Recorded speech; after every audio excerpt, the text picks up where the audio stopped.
Muy buenas a todos. Las aerolíneas low cost prometían algo que parecía imposible, hacernos volar por menos del precio de un viaje en autobús. Pero la caída de la que fue la mayor ultra low cost de Estados Unidos dejó algo muy claro. Las aerolíneas que más presionan para bajar los precios son, al mismo tiempo, algunas de las más vulnerables económicamente. Hoy en el podcast, el ascenso y la caída de Spirit Airlines. ¿Podría ocurrir esto en Europa? Bienvenidos a 10.000 metros. Historias, noticias y decisiones que cambian el rumbo de la aviación. Con una mirada crítica y curiosa. Presentado desde Madrid por Lucas, Gerardo y David. Despegamos. Empezamos el episodio de hoy conociendo la historia de Spirit. Gerardo. De hecho, su origen es bastante curioso, ¿no? Viene de una compañía de transporte terrestre en Michigan llamada Clipper Trucking Company, fundada en 1964 y luego cambió a su nombre a Ground Air Transfer y ya en los años 80 empezó a operar como un charter, como una aerolínea charter. ¿Y qué hacía exactamente como charter? Bueno, básicamente vendía paquetes a destinos de ocio y entretenimiento. Hablamos de vuelos que llevaban pasajeros de ciudades de Detroit, Chicago, Boston, Providence hacia sitios como Atlanta City, Las Vegas y las Bahamas. Como sabemos, son ciudades que tienen casinos y mucho tipo de este tipo de atracción. Es decir, antes de ser Spirit como tal, ya tenían algo muy marcado en su ADN, ¿vale? Tenían pasajeros de ocio que buscaban precios sensibles, destinos donde la gente quería viajar, pasarlo bien, apostar, casinos, pues todo, fiesta. No fue hasta el año 1990, ¿vale?, donde recibe su certificado como operador aéreo y empieza a ser un operador charter. Pero 2 años después, en 1992, llega el gran cambio. De Charter One se convierte a Spirit Airlines, como la conocemos, la conocemos hace un par de días como aerolínea. En este año, para ser exactos, se incorporó un par de aviones jet, ¿vale? Los principales eran los MD, los McDonnell Douglas, el DC-9 y el MD-80, y empiezan a vender vuelos regulares. Una de sus primeras rutas, como ya lo expliqué, fue Detroit, Atlanta City, claro, porque ya tenían mercado ganado, ya estaban posicionados y pues tenía mucho sentido porque seguía conectando las ciudades del norte de Estados Unidos con destinos de ocio, ¿vale? Pero todavía Spirit no era como la conocemos ahora mismo, no era la ultra low cost carrier. La verdadera transformación llega mucho después, porque sigue evolucionando como una aerolínea pequeña, ¿vale?, enfocada en ocio y una compañía que se entiende con una oportunidad de vender una mejor experiencia y a un precio lo más bajo posible. Y ahí es donde viene lo interesante. Spirit se da cuenta que hay millones de pasajeros que no querían pagar por comodidad. O sea, les daba igual. No querían pagar ni por una experiencia premium, no querían pagar por un lounge, ni puntos, ni flexibilidad, ni nada de maletas incluidas. Solo querían una cosa: volar barato. Spirit construye toda la aerolínea alrededor de este tipo de cliente. O sea, ya desde ahí se empieza a ver cómo empiezan a hacer lo que conocemos como hoy en día. Entonces, ¿qué significa esto? Pues significa que significa que el billete deja de ser un paquete completo como lo conocemos y pasa a ser lo mínimo, es decir, llevarte del punto A al punto B. Todo lo demás se paga aparte, como lo mencionamos en algunas ocasiones. La maleta la pagas, el asiento lo pagas, el embarque, la comida, más flexibilidad, todo lo que incluye alrededor de un boleto lo tienes que pagar por aparte. Spirit lo separó en piezas y eso es lo que lo hizo diferente a las demás aerolíneas de Estados Unidos del momento. Mientras que otras intentaban venderte experiencias más completas, pues Spirit solo se enfocaba al acceso al avión. No vendía comodidad, lo repito, solo el precio, y por eso fue que destacó. Porque fue extremadamente claro con su propuesta de valor. O sea, te llevo barato, pero no esperes absolutamente nada. Y creo que se mantuvo así hasta el día de su muerte, prácticamente. Yo recuerdo los anuncios en la tele, lo llamaban como la casa de la tarifa desnuda. Esa sería algo así como la traducción. Sí. Y el comercial era literalmente pues un chico y una chica se empezaban a quitar todo y hasta quedarse en ropa interior para mostrar que la tarifa no incluía absolutamente nada. Exactamente. Entonces eran muy extremos con eso. Lo dejaban muy claro que cuando te ibas a subir un avión de Spirit no esperaras absolutamente nada. Claro, esto generó muchas críticas porque mucha gente decía que Spirit te cobraba por todo. En esa época pues no estaba la gente acostumbrada a ir incómoda, por así decirlo, ¿no? Una experiencia súper básica. Pero aquí viene lo importante, porque cuando un pasajero entraba a buscar un vuelo en Spirit en internet, pues lo veía a $100, $80, mucho más barato que Delta, United, American, y pues prácticamente la gente que atacaba era muy sensible al precio, pues lógicamente se decantaban por ir por Spirit. O sea, y Spirit lo entendió mejor que nadie. una cosa es que lo que dice el pasajero y otra cosa es cuando lo compre. O sea, el pasajero te puede decir que prefiere volar más cómodo, pero cuando ve un boleto más barato, lógicamente va a ir, en este caso, por Spirit. ¿Qué fue el extremo? El extremo de Spirit pues fue un precio base muy bajo, muchos asientos por avión, ¿vale? Tenían densificadas las cabinas, lógicamente, para hacerlo rentable. En ese entonces pues tenían los costes muy controlados, es decir, que tenían unos márgenes brutales. De hecho, Spirit fue una de las aerolíneas en su momento más rentables de Estados Unidos. Y tenía aviones prácticamente más modernos que o sea, comparando con United, Delta, y tenía rutas punto a punto, que esto también lo hace mucho más sencillo a nivel costes, y pues nada, te vendían todo, entonces todo lo demás era extra. Por eso mucha gente lo comparaba con el Ryanair de Estados Unidos, porque era prácticamente una copia. O sea, era muy, muy parecido. De cierta forma, pues durante muchos años esta fórmula funcionó. O sea, funcionaba, eran rentables. No necesitaba ganar mucho más dinero con el billete, sino que era barata, robaba pasajeros y prácticamente lograba monetizar todo. O sea, era un modelo muy potente que combinaba dos cosas, lo que dije, los ingresos extras y los costes bajos. Además tuvo un impacto pues muy grande en Estados Unidos, no sé si lo saben, el famoso efecto Spirit, ¿no? Que no solo era una aerolínea barata, sino que era una amenaza para el sistema tradicional de los precios. O sea, ¿por qué? Porque Spirit vendía muy barato, pero obligaba a los demás a bajar el precio. Entonces era el efecto Spirit, que lógicamente te caes en una espiral de precios y la guerra pues sigue. Eso es lo que intentaba Spirit. Pero no fue ahí hasta que Spirit pues, empezó a destacar de otras compañías, pues empezó a hacer daño a las demás compañías. Entonces, ¿qué fue lo que pasó? Que muchas compañías empezaron a imitar el modelo de básico, intentaban vender una parte del avión muy pequeña a intentar robar esos pocos pasajeros a Spirit, ¿vale? Entonces, eso fue lo que pasó. Su ventaja era ser el más barato, pero otras aerolíneas empezaron a copiarle el modelo. Es donde estamos, ¿verdad, Lucas? Sí. ¿Dónde viene el cambio? Después del COVID. El mercado cambió y Spirit, en mi opinión, a la vista está también, sí, no cambió a la misma velocidad. La primera gran grieta aparece justo ahí, también lo mencionabas tú, que es en el comportamiento del pasajero. Hubo una época donde el pasajero tenía una mayor sensibilidad al precio, pero después del COVID empezó sobre todo en el mercado estadounidense, sí, empezó a cambiar este comportamiento. Pues eso, antes de la pandemia Spirit tenía un cliente muy claro, que era el viajero, lo que has comentado, sí, el viajero extremadamente sensible al precio. Ese cliente siguió existiendo después del COVID, obviamente, pero el mercado se volvió mucho más complejo. Y es que después de la pandemia muchos pasajeros empezaron a volar más teniendo en cuenta flexibilidad, experiencia, fiabilidad también en algunos casos, y también incluso preferían viajes de ocio con más gasto. Y las grandes aerolíneas tradicionales en Estados Unidos, las famosas Delta, United y American, sí, sobre todo Delta, United, pero American también, leyeron muy bien esto. Se dieron cuenta que podían ganar mucho dinero vendiendo sus famosos productos premium, asientos extra, los programas de loyalty de estas aerolíneas, los upgrades, cualquier paquete. Pero al mismo tiempo también podían competir en precio cuando les interesaba. Y esto es clave porque Spirit ya no competía solo con otras low cost. Competía contra gigantes, que son estos en concreto, que podían bajar precios en determinadas rutas, mantener los programas de fidelización muy potentes que tienen, de hecho son los precursores de los programas de fidelización a nivel mundial de las aerolíneas, y vender algo pues, que Spirit no podía ofrecer con la misma fuerza, ¿no? Que es esa confianza final. Porque al final cuando una legacy pues, intenta bajar precios, o lo hace, pero aunque no se aproxima al precio final de Spirit, claro, los baja igualmente, puede hacer muchísimo daño a una ultra low cost, ¿no? Es que es tu principal ventaja, exacto, competitiva, y si te la quitan, pues... Exacto. Pues una aerolínea tradicional, pues lo que he dicho, tiene más herramientas, tiene ese producto business, incluso tiene turista premium, tiene los viajes corporate para negocios, tiene conexiones, que ya sabemos las low cost son más de punto a punto. Pues los programas de fidelización, incluso la propia marca en sí, el valor intangible de la marca.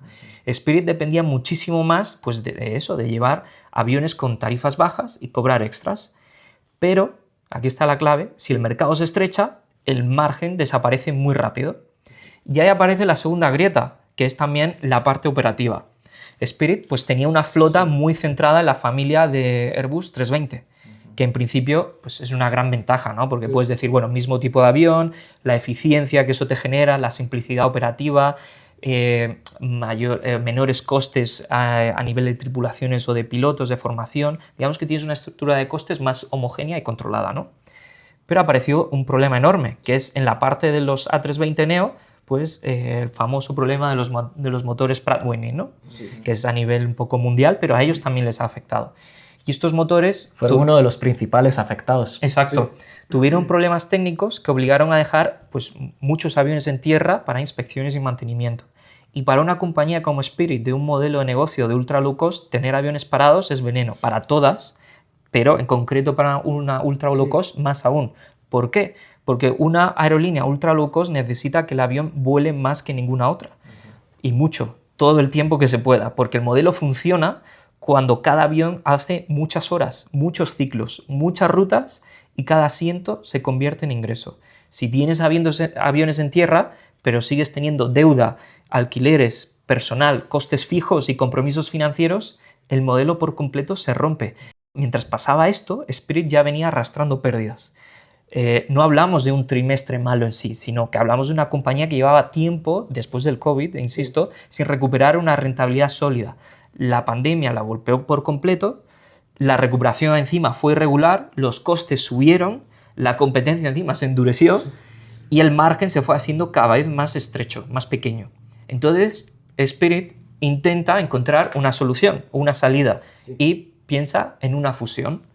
Y aquí tenemos, pues, para mí, una de las partes más interesantes de la historia, porque de Spirit en su caída. Es porque primero aparece pues, la posibilidad de una fusión con Frontier, que es, digamos, su competidor directo en Estados Unidos, que tenía bastante sentido, pues, esta fusión desde el punto de vista del modelo en sí. Al fusionarse esos dos modelos ultra low cost, se convertiría pues, en una combinación, en un gigante de bajo coste en Estados Unidos. No tuvo éxito. Luego aparece JetBlue. Y JetBlue es otra historia, porque no es exactamente una ultra low cost, es una compañía de otro tipo de producto, más servicio, más comodidad, incluso la marca está mucho más establecida a nivel intangible dentro de la cultura o dentro del pasajero frecuente, pero JetBlue quería crecer y Spirit le daba algo muy valioso, porque son pues, los aviones, los slots, la presencia en mercados importantes, le daba una mayor escalabilidad. El problema es que esa operación pues acaba bloqueada un poco por el gobierno federal y no sale adelante. Entonces, cuando una compañía en dificultades apuesta parte de su futuro a una fusión y la fusión fracasa, pues se queda en una posición muy delicada, porque durante meses el mercado mira, los inversores miran, los acreedores también, incluso los propios empleados, y al final la pregunta es muy sencilla. Vale, no ha habido fusiones, no ha habido ningún tipo de fusión. Ahora, ¿cuál es el plan de Spirit? Y ahí Spirit empieza pues, realmente a quedarse sin ningún tipo de relato. ¿Qué pasó? Pues que empezaron en los capítulos de los Chapter 11, que de hecho comentamos en un episodio anterior, ¿no? Y es que en noviembre del 24 Spirit se acoge al primer Chapter 11 en Estados Unidos. Y esto, aunque ya lo explicamos en mucha mayor profundidad en otro episodio, sí que hay que explicarlo brevemente bien, porque el Chapter 11 no significa necesariamente que una compañía pues cierre de un día para otro, no es estoy en quiebra y cierro y adiós, ¿no?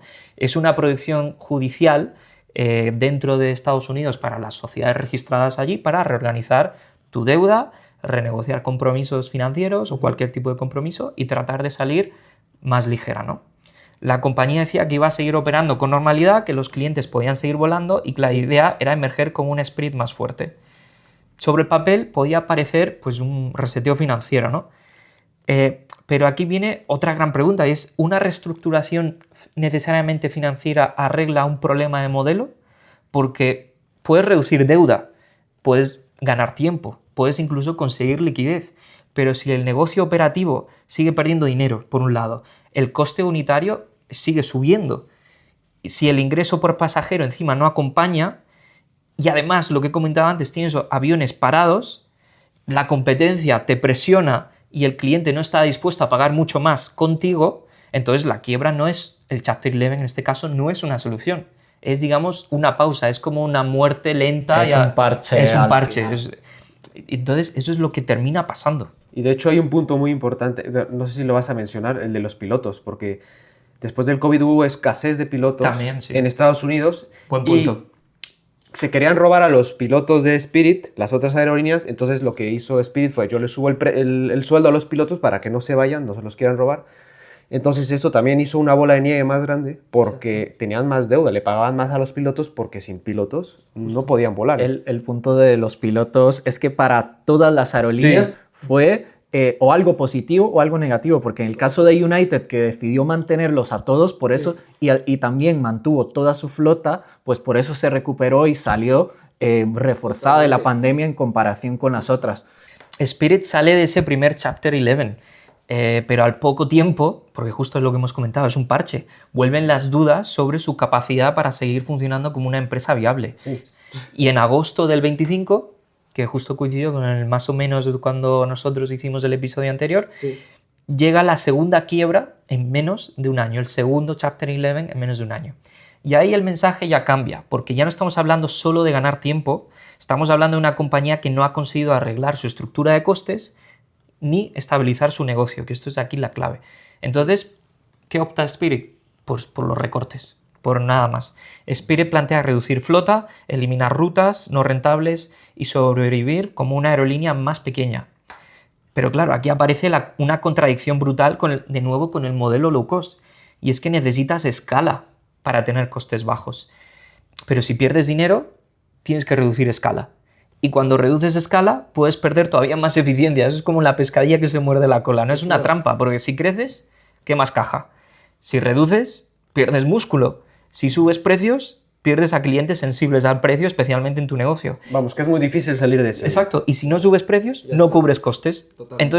Entonces, claro, ya te ves en una posición que dices, bueno, ¿qué hago, no? Suman el combustible subiendo. Justo. Eso es exactamente lo que iba a decir. Porque ahí es cuando llega la puntilla. Que es el combustible, con todo el tema de Estados Unidos e Irán, el bloqueo del estrecho de Hormuz, provoca una subida de los precios del combustible. ¿Y qué pasa? Un poco por explicar brevemente, el combustible está en torno entre el 20 y el 30% de los costes variables de una compañía, o de la estructura de costes global, ya no solo variables. Entonces, claro, para una ultra low cost, el hecho de que esta variabilidad sean más volátiles los precios es especialmente peligroso, porque su margen por pasajero es muy pequeño. Entonces, Spirit no tenía el colchón de una aerolínea premium que puede compensar con business, con programas de fidelización, tarjetas de crédito, acuerdos corporativos. Pues Spirit vivía mucho más al día a día en ese momento. Entonces, cuando una compañía en quiebra, con poca caja, con aviones parados, con deuda, con costes laborales y con presión competitiva, ve que su principal coste variable encima se dispara frente a lo previsto, pues ya no es un problema más, es una sentencia de muerte. Claro. La compañía intenta buscar alternativas, financiación, algún rescate más, algún tipo de operación corporativa, no hay ninguna solución creíble y finalmente, pues aquí la final del todo, Spirit anuncia el cese ordenado de operaciones el 2 de mayo de este año 2026. Todos los vuelos cancelados y una marca que durante años había sido, como bien has comentado Gerardo, en el símbolo del ultra low cost estadounidense, desaparece como operador. Entonces aquí está lo interesante, yo creo. Spirit no cae porque el modelo low cost sea malo, porque realmente el modelo funciona. Cae porque su versión del modelo queda atrapada en un entorno que ya no perdonaba errores. Entonces, claro, significa pues, que cuando vienen turbulencias fuertes, pues las aerolíneas de low cost tienen menos espacio para corregir. Spirit volaba con muy poco margen. Y con esto, la verdad que conectamos con el siguiente bloque, ¿verdad, David? Porque la pregunta ahora es inevitable. Y es ¿qué efectos ha tenido o tuvo la salida de Spirit en el mercado? Porque lo primero que tenemos que entender de Spirit es que no era una aerolínea cualquiera, sino era lo que se conoce como un price disruptor, o un disruptor de precios. Eso quiere decir que obligaba a todas las demás, lo has mencionado tú, a bajar sus precios. En muchas rutas, incluso quienes no volaban con Spirit se beneficiaban, porque la entrada de Spirit pues hacía bajar las tarifas de esas compañías tradicionales, esas grandes tres en Estados Unidos, American, United y Delta, que se veían obligadas a competir. Y por eso, pues cuando una low cost desaparece o disminuye su presencia, pues el impacto va más allá de sus propios clientes. son los más afectados, por supuesto, esos que buscan simplemente el billete más barato. Aquí hablamos de estudiantes, familias con presupuestos limitados o viajeros ocasionales. Spirit le dio a toda esa gente la posibilidad de volar por precios que eran impensables hace solo un par de décadas. Sí. Pero claro, cuando esa capacidad desaparece, pues evidentemente el precio mínimo sube y muchas de esas personas pues directamente se quedan fuera del mercado. Y cuando una low cost se retira, pues no significa que ese aumento sea inmediato, pero sí con el tiempo está más que estudiado que los precios tienden a subir. Pero como os decía, el efecto es también para quienes no cogían vuelos de Spirit, por ejemplo. Y es que, de nuevo, la competencia disminuye. Si en una misma ruta tenía presencia Spirit, pero también una o varias de las grandes tres en Estados Unidos, pues estaban obligadas a competir. Sin Spirit, pues esa presión disminuye y es algo que se viene estudiando ya. Las compañías low cost llevan unas cuantas décadas de existencia. Bastante. Y los economistas han observado que las low cost no solo crean nueva demanda, sino que obligan a esos operadores tradicionales a ser más eficientes y ofrecer mejores tarifas. Y por eso pueden competir. Y luego hay un efecto más social de la salida de Spirit, que es el abandono de lo que se pueden considerar rutas secundarias. Muchas ciudades más pequeñas pues pierden conectividad. ¿Por qué? Porque estas low cost normalmente operan en rutas que para las grandes aerolíneas son menos atractivas o demasiado sensibles al precio. Entonces, bueno, cuando desaparecen, pues algunos destinos se quedan con pocas frecuencias o pierden conectividad por completo. Esto lo vivimos el año pasado aquí muy de cerca en España con Ryanair, cuando abandonó aeropuertos como Valladolid, como Santiago de Compostela, como Castellón, que prácticamente se quedaron sin conectividad. Y por supuesto que esto ocurrió también en Estados Unidos o está ocurriendo ahora con la salida de Spirit. De toda la capacidad que tenía, solo aproximadamente el 20% a día de hoy ha sido absorbida por los competidores, especialmente JetBlue y Frontier. Pero ese otro 80% pues es de esperar. También es verdad que ahora estamos en un contexto de combustible muy caro y entonces es mucho menos atractivo volar muchas de esas rutas, pero ese 80% de capacidad que no se ha recuperado pues es el que acaba empujando los precios al alza. Pero yo creo que se puede sacar definitivamente un aprendizaje de esto, y es que una aerolínea no puede recortar seguramente y sin límite sus costes sin afectar la viabilidad del modelo de negocio. Y entonces, desde ese punto de vista, a lo mejor la desaparición de Spirit este pasado mayo pues puede interpretarse simplemente como una señal de que el mercado estaba corrigiendo un modelo que había llegado a su límite económico. O sea, que ya la gente no estaba dispuesta a llegar a los extremos que ofrecía Spirit, los tratos a veces dudosos hacia el pasajero y demás. Y ahora vamos a abordar una parte que es interesante, que es una duda que nos puede surgir, y es si algo así, que la presentamos al inicio del podcast, y si es algo parecido podría ocurrir aquí en Europa. Pues la respuesta corta es que sí, por supuesto que podríamos ver una Spirit en Europa. Claro que sí. Pero la respuesta larga es que sería mucho más difícil, por lo que vamos a comentar a partir de ahora. Sí que es verdad que ya lo hemos visto, ya ha pasado. Sí. En 2019 cayeron WOW Air y Thomas Cook, y el año pasado cayó Play también, que era precisamente el sucesor de WOW Air en Islandia. Eran, es verdad, modelos distintos, pero compartían que tenían márgenes muy estrechos y gran exposición a cualquier cambio del mercado. WOW seguramente es ese caso más parecido a Spirit, porque basó su modelo de negocio en conectar Europa y Norteamérica vía Reykjavik en Islandia. Pero ese crecimiento acelerado, las pérdidas y el alza de costes, el alza de los costes llevaron a ese colapso en 2019. Y lo mismo le pasó a Thomas Cook en septiembre de ese mismo año, cuando dejó a miles de pasajeros varados y obligó a Reino Unido, no sé si recordáis esto, la mayor repatriación en tiempos de paz de la historia. O sea, que aquello fue tremendo. Sí, sí. Pues la pandemia también es verdad que aceleró la consolidación del mercado de las aerolíneas aquí en Europa. Vimos desaparecer, por ejemplo, a Flybe, que en su momento era el operador regional más grande de Europa, o sea, con base en Reino Unido. Y también hemos visto lo que, por ejemplo, pasó con Alitalia, que pues está atravesando ese proceso de transformación, se ha convertido en ITA y finalmente acabará integrada en el grupo Lufthansa. Así que bueno, está claro que vender billetes baratos es muy fácil, eso es poner un precio, pero mantener un modelo que se sostenga en las décadas, eso es mucho más complicado. Sí. Pero nos vamos a quedar con las grandes 3 aerolíneas low cost que tenemos a día de hoy en Europa. ¿A qué retos se enfrentan? Yo creo que un inciso, es separar lo que es la low cost y la ultra low cost, ¿no? En Estados Unidos solían diferenciarlo entre si te incluye el equipaje de mano y si no, que por ejemplo es la diferencia con JetBlue. Eso es. O entre JetBlue y Frontier, que Frontier no te incluye ni siquiera el equipaje de mano y JetBlue sí. O aquí en Europa, pues por ejemplo Ryanair no te lo incluye, pero Iberia Express sí, pues algo así. Es un modelo híbrido más el de Iberia Express. Es curioso, simplemente era por... Sí. No, pero es una puntualización importante, o sea, porque hablamos de ultra low cost y a lo mejor no suena tanto. Sí.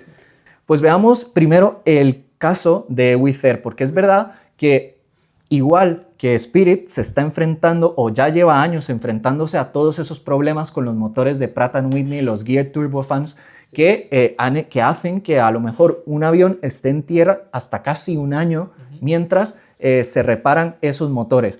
Actualmente todavía tienen 38 aviones en tierra por este problema. Qué locura, ¿eh? Y las mejores estimaciones nos llevan hacia final del año 2027 para que se corrija este problema, o sea que todavía hay camino por andar.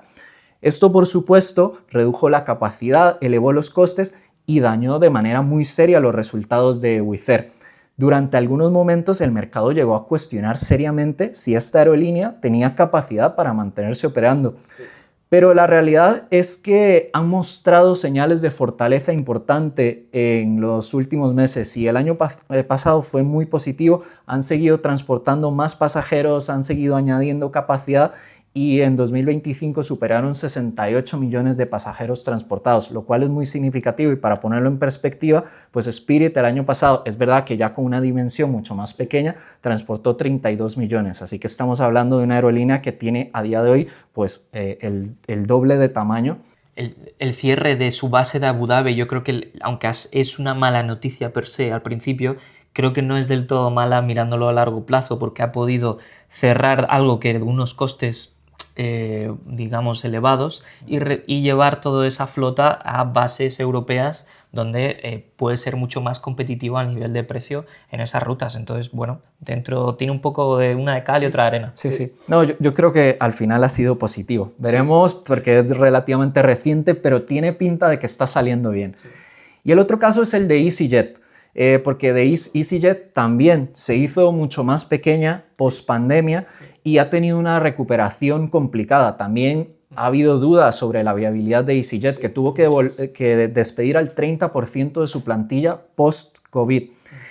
Y aunque es verdad que EasyJet tiene una posición muy sólida en aeropuertos principales europeos, porque recordemos que esa es como la principal diferencia entre los modelos de Ryanair y EasyJet. Ryanair apuesta más por aeropuertos secundarios, mientras EasyJet está presente en todos los grandes aeropuertos de Europa. Esa actividad ha tardado en recuperarse tras la pandemia. No fue de hecho hasta el año pasado cuando se igualó la cifra de pasajeros de 2019, cuando transportó 96 millones de pasajeros. Pero bueno, porque durante este tiempo se ha enfrentado a mayores costos laborales, a retrasos en la entrega de aviones y una demanda europea que es verdad que en algunos momentos ha sido irregular por conflictos como el de Ucrania. Pero se ha recuperado y muestra señales importantes de fortaleza también. Y entonces aquí, ¿por qué estas low cost europeas en principio son mucho más fuertes que las de Estados Unidos? Primero, porque el mercado está dominado por estos 3 gigantes, por Ryanair, por EasyJet, por Wizz Air, y entre ellas es que transportan casi más de 300 millones de pasajeros anuales, es decir, son muy grandes. En el caso de Ryanair, que ni siquiera me voy a parar allí porque Ryanair es una aerolínea que ha mantenido unas cuentas muy sanas durante mucho tiempo. Lo han sabido hacer bien.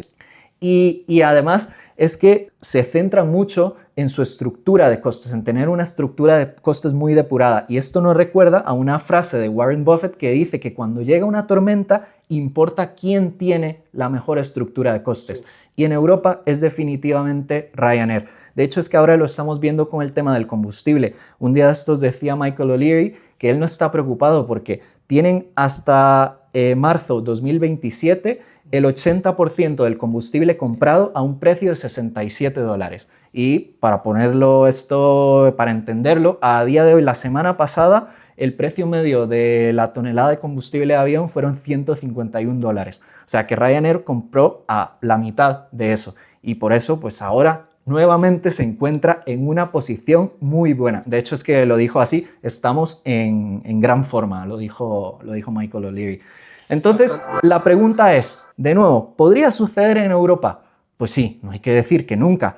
La pandemia demostró que incluso compañías aparentemente invencibles pues pueden verse contra las cuerdas en una situación complicada. Pero es verdad que a día de hoy parece poco probable que una gran low cost europea, otras cosas son las más pequeñitas, que esa es otra discusión, pero una gran low cost europea pueda enfrentarse a exactamente a este mismo camino de Spirit. Primero, de nuevo, por escala. Tanto Frontier como JetBlue transportan menos pasajeros que estas grandes tres, ambas menos de 40 millones al año.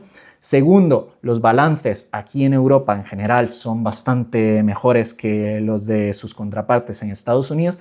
Y tercero, y importantísimo, es que operan en un mercado donde el crecimiento de la demanda low cost tradicional sigue siendo fuerte por el modelo turístico que está impuesto aquí en Europa. Así que por el momento yo creo que nos quedamos tranquilos, que todo el mundo se quede tranquilo. No vamos a ver en el corto plazo, de no ser que ocurra algo muy raro, pero que a día de hoy las cosas están bien en Europa. Pero la historia de Spirit es una necesaria, yo creo, de contar porque se convirtió en el ultra low cost número 1 de Estados Unidos y lamentablemente el mes pasado pues le vimos cesar operaciones con todo lo que eso conlleva. Si os ha gustado este episodio, os invitamos a suscribiros, podéis escucharnos también en Spotify y hasta la próxima. Y un like. Chao. Siempre. Hasta luego. Yo.